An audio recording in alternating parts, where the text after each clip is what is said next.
Hello दोस्तों, आपका स्वागत करता हूँ मेरे इस चैनल पे जहाँ पे आपको इन्वेस्टिंग और ट्रेडिंग से रिलेटेड काफ़ी जानकारी मिलेगी।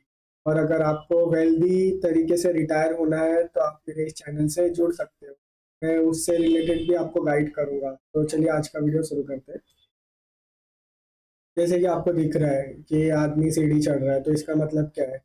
सिंपल सा मतलब ये है कि काफ़ी लोगों को स्टॉक मार्केट में एंट्री तो करना होता है, लेकिन उनको समझ ही नहीं आता कि वो एंट्री कहाँ से करें। मतलब सिंपल सा बोलने का मतलब ये है कि उनको पता ही नहीं होता कि उनको पहला कदम रखना कैसे है। तो मैं आपको यही एकदम सिंपल वे से बताऊँगा कि स्टॉक मार्केट है क्या? उसे समझे कैसे? उसमें कौन से प्रकार होते हैं जैसे कि ट्रेडिंग और इन्वेस्टिंग, तो वो भी मैं आपको एक्सप्लेन करूँगा। तो चलिए आज शुरू करते हैं। फर्स्ट है नॉलेज और माइंडसेट। नॉलेज और माइंडसेट बहुत ही इंपॉर्टेंट चीज़ है अगर आपको स्टॉक मार्केट में आना है, क्योंकि अगर आपको नॉलेज ही नहीं होगा और आपको पता ही नहीं होगा कि आप एग्जैक्ट कर रहे क्या हो, तो आप पहला कदम कभी नहीं बढ़ा पाओगे। और काफ़ी लोगों को इसके वजह से ही पहला कदम लेने में काफ़ी दिक्कत होती है। तो जान लेते हैं कुछ पॉइंट्स। स्टॉक मार्केट एक वेल्थ क्रिएशन टूल है, क्विक लॉटरी मशीन नहीं है। तो इसका ये पॉइंट का मतलब क्या है? काफ़ी लोगों को लगता है कि स्टॉक मार्केट एक सट्टा है, जैसे कि आज रात में मैंने पैसा डाला और कल मैं सुबह करोड़पति बन जाऊँगा। तो ऐसा नहीं है। ऐसी सोच आप अगर आपकी है तो स्टॉक मार्केट से दूर रहिए, क्योंकि स्टॉक मार्केट में आपकी रोज़मर्रा की जो प्रोडक्ट आप यूज़ करते हो वही कंपनी स्टॉक मार्केट में लिस्टेड होती है। तो उसमें आप पैसे लगाओगे तो वो जैसे ग्रो होगी, उस हिसाब से आपके पैसे भी ग्रोथ होती है, ठीक है? इन्वेस्टर लॉन्ग टर्म बिजनेस का हिस्सा बनता है। जैसे कि मैंने आपको बताया कि अगर आप कोई कंपनी में पैसे लगाते हो, तो मतलब ये नहीं है कि वो कंपनी आपने खरीद ली है। इसका मतलब ये होता है कि कंपनी के आप हिस्सेदारी बन गए हो। वो कंपनी जैसे-जैसे ग्रो करेगी या लॉस करेगी, आपको भी उसी तरीके का इफ़ेक्ट मिलेगा आपके पैसे पे, ठीक है? ट्रेडर के बारे में जान लेते हैं। Trader short term price movement से प्रॉफिट कमाने की कोशिश करता है। जैसे कि इन्वेस्टर लॉन्ग टर्म के बारे में सोचता है और ट्रेडर शॉर्ट टर्म के बारे में सोचता है। ट्रेडर में भी काफ़ी तरीके के लोग होते हैं, जैसे कि इंट्राडे और स्विंग ट्रेडिंग, जो कि मैं वीडियो में आगे डिस्कस करूँगा इसके बारे में, ठीक है? दोनों के लिए अलग स्किल और टेम्परमेंट चाहिए होता है, ठीक है? दोनों इन्वेस्टर और ट्रेडर दोनों अपोज़िट होते हैं, तो इसके लिए नॉलेज और माइंडसेट वगैरह दोनों डिफरेंट होता है। तो आप एक एक ही साथ में ट्रेडर और इन्वेस्टर नहीं हो सकते, ठीक है? आगे देख लेते हैं। तो स्टेप 2 की बात करें तो अगर आपको स्टॉक मार्केट में कदम रखना है तो आपके पास कुछ डॉक्यूमेंट्स होना बहुत ही ज़रूरी है, इसके बगैर आप नहीं रख सकते। जैसे कि पैन, आधार और बैंक अकाउंट। ठीक है? मोबाइल और ईमेल वेरिफिकेशन मैंडेटरी है। अभी सपोज़ पैन, आधार और बैंक अकाउंट, आपका ईमेल, मोबाइल नंबर, ये तीनों भी लिंक होना चाहिए आधार और पैन कार्ड से, ठीक है? और बैंक से भी। इसके वजह से आप अपना डीमैट अकाउंट ओपन कर सकते हो। तो डीमैट अकाउंट क्या होता है? शेयर और स्टोर करने के लिए जगह होती है। जैसे कि आपका डीमैट अकाउंट में आप जो भी शेयर परचेस करते हो, वो इलेक्ट्रॉनिकल फॉर्म में उसमें जाके जमा हो जाता है, ठीक है? ट्रेडिंग अकाउंट क्या होता है? बाय और सेल करने के लिए, जैसे कि कोई शेयर आपको बेचना है, खरीदना है, तो आप ये ट्रेडिंग अकाउंट में आके कर सकते हो। यहाँ पे आपको मल्टीपल शेयर्स वगैरह दिख जाएंगे जो भी ट्रेड करते हैं। तो आप वहाँ से आप जो भी आपके हिसाब से पैसे हैं तो आप वहाँ से बाय और सेल कर सकते हैं। और ये दोनों चीज़ आपको मिलेगी कहाँ? ये दोनों चीज़ आपको ब्रोकर के पास मिलेगी। तो इंडिया में कुछ फेमस ब्रोकर है जो कि ये ज़रोधा, अपस्टॉक और ग्रो एंजल वन। ये आपके लिए ये दोनों प्लेटफॉर्म रेडी करता है, जिससे कि आप ट्रेड कर सकते हो, बाय और सेल कर सकते हो, दूसरों के शेयर्स ले सकते हो और उनको बेच भी सकते हो। तो ये स्टेप 2 था, जिसके वजह से आपको स्टॉक मार्केट में अगर एंट्री करना है तो ये चीज़ आपको फॉलो करना पड़ेगा। पैन, आधार, बैंक अकाउंट और मोबाइल नंबर वेरिफिकेशन के लिए, ठीक है? स्टेप 3 देख लेते हैं, इन्वेस्टिंग वर्सेस ट्रेडिंग के बारे में भी जान लेते हैं। अगर आप आ रहे हो स्टॉक मार्केट में तो आपको पता होना चाहिए इन्वेस्टिंग क्या होती है और ट्रेडिंग क्या होती है। तो सबसे पहले इन्वेस्टिंग के बारे में जान लें। टाइम फ्रेम 3 से 5 साल से ज़्यादा होना चाहिए। अगर आप इन्वेस्टिंग के माइंडसेट से जा रहे हो, तो आपको 3 से 5 साल तक खरीद के होल्ड करना आना चाहिए। ये इन्वेस्टिंग कराता है। अगर 1 साल के अंदर आप बेच देते हो शेयर को, तो वो इन्वेस्टिंग नहीं है, वो ट्रेडिंग के अंदर आता है, ठीक है? अप्रोच, स्ट्रॉन्ग कंपनी सेलेक्ट करके होल्ड करना, मतलब कि आपको कंपनी का डिटेल्स एनालाइज करना पड़ेगा, फंडामेंटल और टेक्निकल दो दो भी देखना पड़ेगा। उसके प्राइस कैसे मूवमेंट हो रहे हैं, उसकी अर्निंग कहाँ से आ रही है, ये सब चीज़ें देखना पड़ेगा।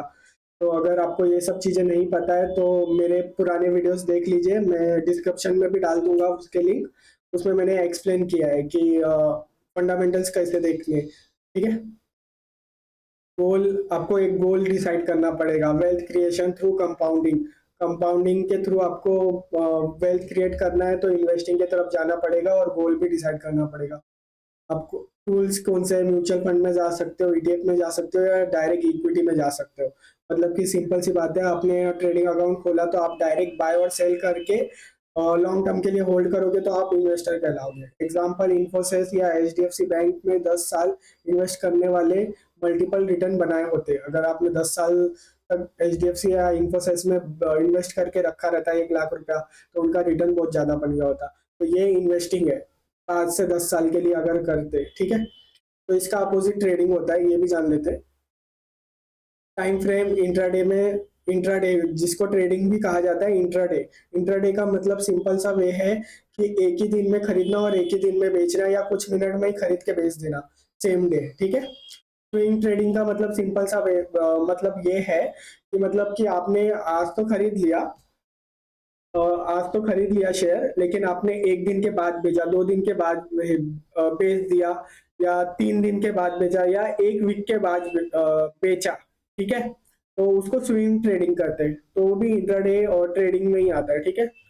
अप्रोच देख लो तो प्राइस चार्ट और टेक्निकल और मार्केट न्यूज पर काम करता है। मतलब कि ट्रेडर जो है वो दिन भर स्क्रीन के सामने खड़े रहते हैं, प्राइस चार्ट देखते हैं, टेक्निकल इंडिकेटर देखते हैं और मार्केट के न्यूज के ऊपर डिपेंड रहते हैं। जैसे कि टेक्निकल में आपको एक्सप्लेन करूँ तो इसमें काफी सारे कैंडल स्टिक्स होते हैं, बॉलिंजर बैंड होता है, रेजिस्टेंस होते हैं, जो भी आपको देखना पड़ता है। और प्राइस चार्ट भी देखना पड़ता है कि मतलब उसमें डब्ल्यू पैटर्न बन रहा है, टी हैमर पैटर्न बन रहा है, double share head and shoulder pattern बन रहा है, समथिंग ऐसे कुछ इंडिकेटर होते हैं जो ट्रेडर्स देखते हैं और प्राइस को मूवमेंट करने की कोशिश करते हैं, मतलब कहाँ जाएगा वो, ठीक है।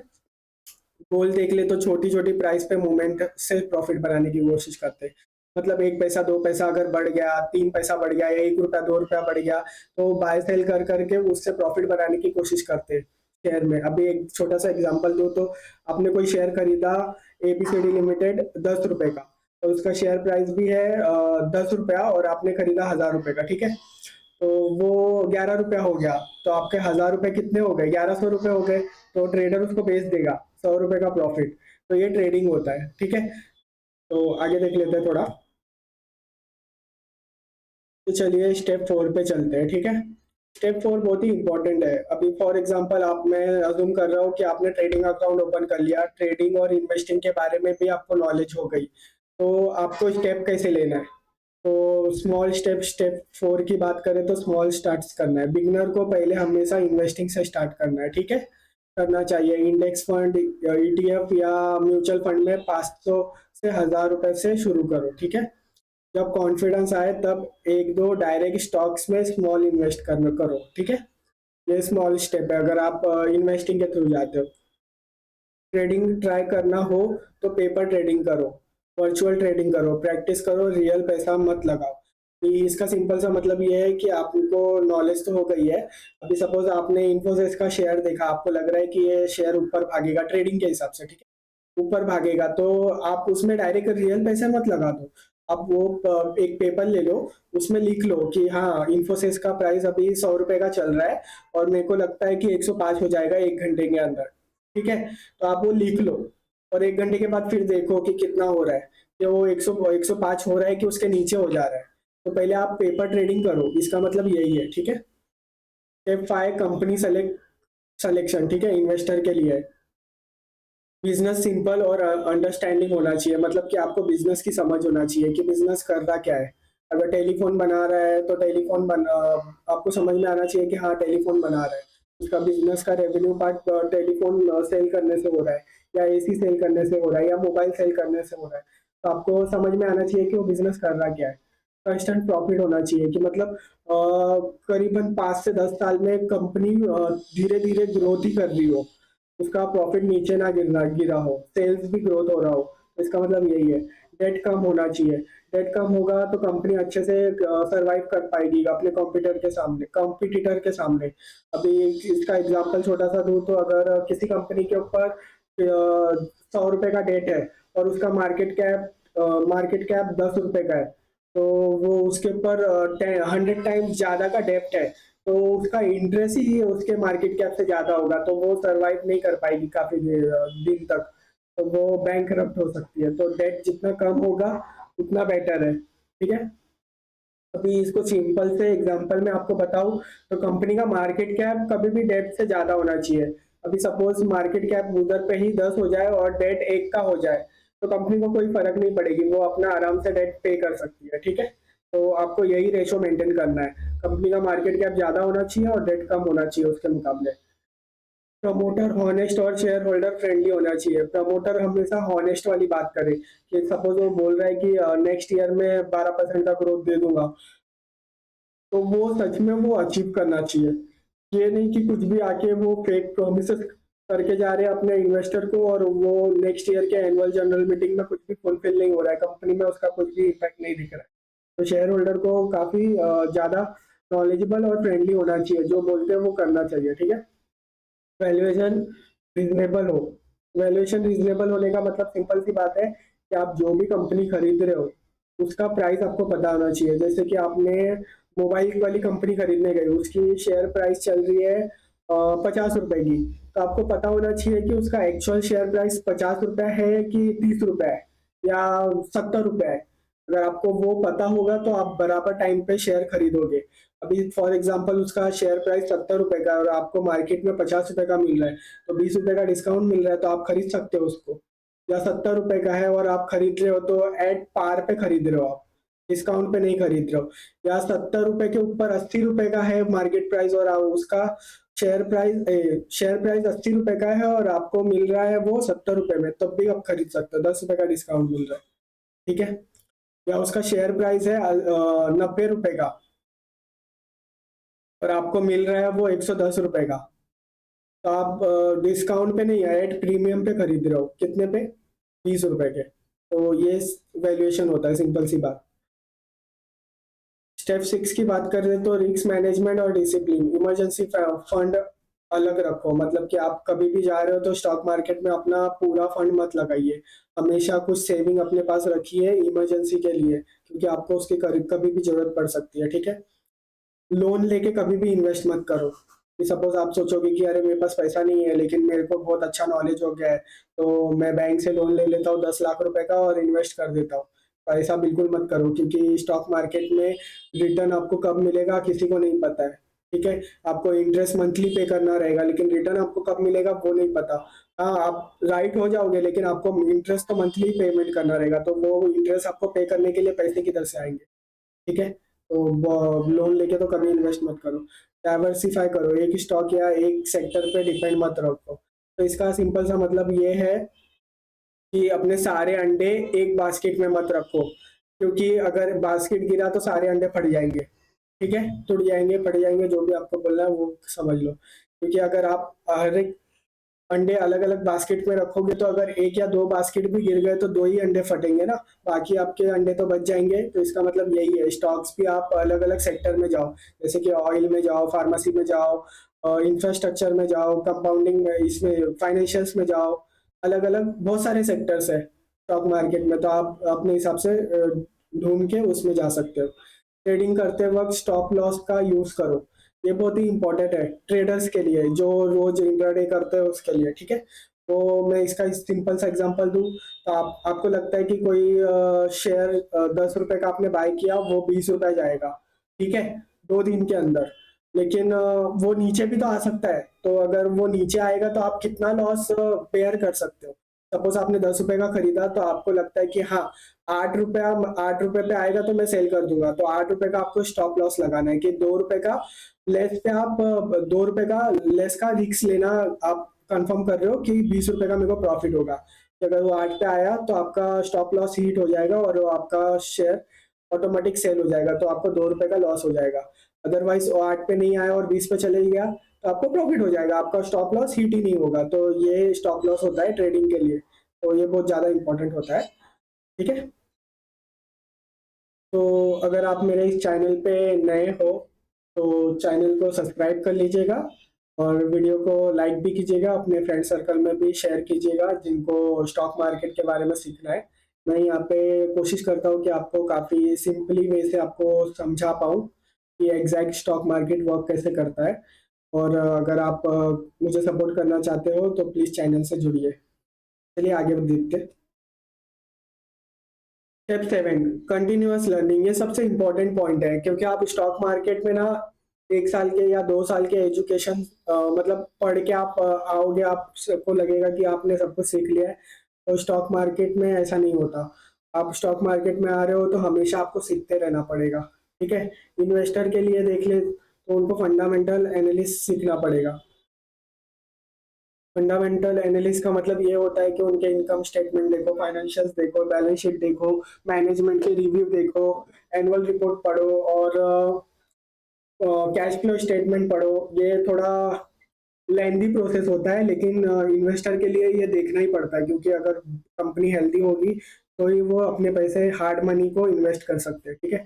ट्रेडर के लिए ज़्यादा कुछ देखने की गरज नहीं है। उनको टेक्निकल टेक्निकल एनालिस्ट और रिस्क मैनेजमेंट सीखना होगा। टेक्निकल एनालिस्ट मतलब वही होगा, चार्ट देखना पड़ेगा, प्राइस मूवमेंट को देखना पड़ेगा, न्यूज़ न्यूज़ पे नज़र रखनी पड़ेगी, कौन सा स्टॉक न्यूज़ में है। चार्ट इंडिकेटर्स को पढ़ना सीखना पड़ेगा, बैलेंस बॉलिंजर बैंड क्या है, रेजिस्टेंस क्या है, शेयर होल्डर पैटर्न क्या है, कैंडल स्टिक्स क्या है, ये सब उनको टेक्निकल्स में देखने पड़ेंगे। काफ़ी सारे इंडिकेटर होते हैं टेक्निकल में देखने के लिए जो आपको सीखना पड़ेगा। अगर आपको चाहिए तो मैं उस वो भी एक्सप्लेन करूंगा किसी और वीडियो में डिटेल्स में। कमेंट्स कर दीजिएगा कि आपको फंडामेंटल के बारे में जानना है या टेक्निकल के बारे में। और बुक और financial news quarterly result follow करो। कंपनी के क्वार्टर रिजल्ट आपको फॉलो करने पड़ेंगे। बुक्स देखना, बुक्स भी पढ़ना पड़ेगा। बुक्स अगर मैं इन्वेस्टर के लिए बताऊं तो पीटर लिंच के बुक पढ़ सकते हो, one upon Wall Street, learn to earn पढ़ सकते हो।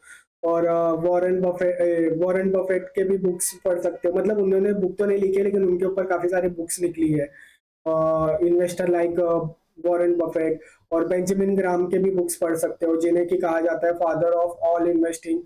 उनके दो बहुत ही फेमस बुक है, द सिक्योरिटी एनालिस्ट और इंटेलिजेंट इन्वेस्टिंग इन्वेस्टर, ठीक है? अगर आप बिगनर हो तो मैं आपको बोलूंगा कि आप पीटर लिंच के बुक के साथ जाओ, वन अपॉन वॉल स्ट्रीट। अगर आपको फाइनेंशियल्स के बारे में नॉलेज है तो आप द इंटेलिजेंट इन्वेस्टर पढ़ सकते हो, ठीक है? और भी काफी सारे बुक्स है। अगर आप उस पे भी चाहते हो कि मैं वीडियो बनाऊं कि एग्जैक्ट मेरे लिए कौन सा अच्छा बुक रहेगा ट्रेडर और इन्वेस्टिंग के लिए, तो आप मुझे कमेंट्स करके बताइए। मैं आपको वो स्प्लिट करके दे दूंगा कि आपके लिए कौन सा बेटर रहेगा, ठीक है?